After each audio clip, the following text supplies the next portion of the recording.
એ તમને કહું જલ્દી અહીંયા આવો તો જલ્દી આ કોક છે જલ્દી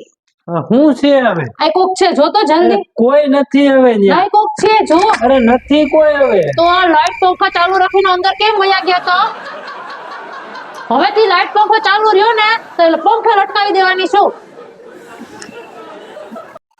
હવે મને 5000 રૂપિયા આપો ને મારે જરૂર છે ઝેર ખાવાના પૈસા નથી તારે 5000 રૂપિયા જોઈએ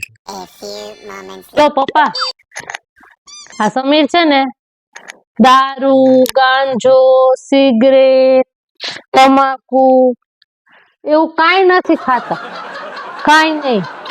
16 સોમવાર કરીએ ને તોય આવો પતિ ના મળે હા નહીં કાઈ વ્યસન નથી કોઈ પણ જાતનું નહીં હા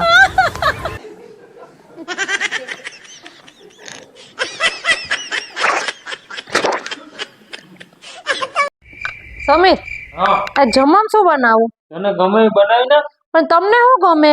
તારી બેન પણ હે કોઈ ગમે કોઈ ગમે તને ગમે એ બનાવી નાખ કોઈ ગમે તને ગમે એ બનાવી નાખ બેન પણ ગમે એ શું બનાવ્યું જમવામાં કાઈ હજી નથી બનાવ્યું ખીચડી મૂકી હતી ખીચડી ચડી ને તો ગેસનો બાટલો પૂરો થઈ ગયો પણ તારે ઘડીક વાર એને વાતું કરી લેવાય ને તો શું છે તારી અરે વાતું કરીને મારું માથું સડી જાય તો આ ખીચડી નો સડી જાય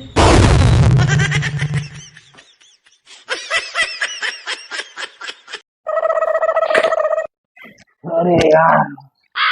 શું થયો અરે આ ડોબું ભટકાણું રસ્તામાં આવતો હતો ને તે પણ ધ્યાન રખાય ને આવી રીતે આ અરે ગમે એટલું ધ્યાન રાખીએ ને તોય ડોબા ભટકાય જ જાય આ બીજી વખત ભટકાણું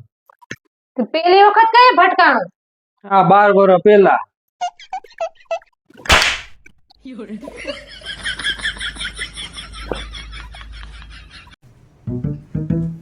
તને શું કહું છું તું મારા માટે કપડા લઈ આવે ને તો મારા ફેવરિટ કલર ના લઈ આવવાના ગમે બજાર માંથી લઈ આવીને મૂકી નથી દેવાના કયો કલર લઈ આવ તને એટલા વર્ષથી આપણા લગ્નના ગજબ છે હો તને હજી ખબર નથી કે મારો કયો ફેવરિટ કલર છે કેટલા વર્ષ છે લગન કેટલા વર્ષ થયા બ્લુ કલર છે મારો ફેવરિટ નહીં લગનમાં કેટલા વર્ષ થયા બ્લુ કલર ફેવરિટ છે મારો તમારા અરે મારે કેટલીક મગજમારી કરી મગજમારી કરી કરી હાવ થાકી ગઈ છું પણ મને જ લાગે તમારા જરાય સુધારો આવે હવે છે ને મેં નક્કી જ કરી લીધું છે કે મારે તમારે 1 કલાકે રહેવું નથી હું જાઉં છું મારા પપ્પાના ઘરે પણ ઊભી તો રે આવે મને ખબર જ હતી તમે નહીં જવા દો તાર માટે ને ટેક્સી બુક કરાવું છું રિક્ષા નહીં મળે તો હમણાં પાછી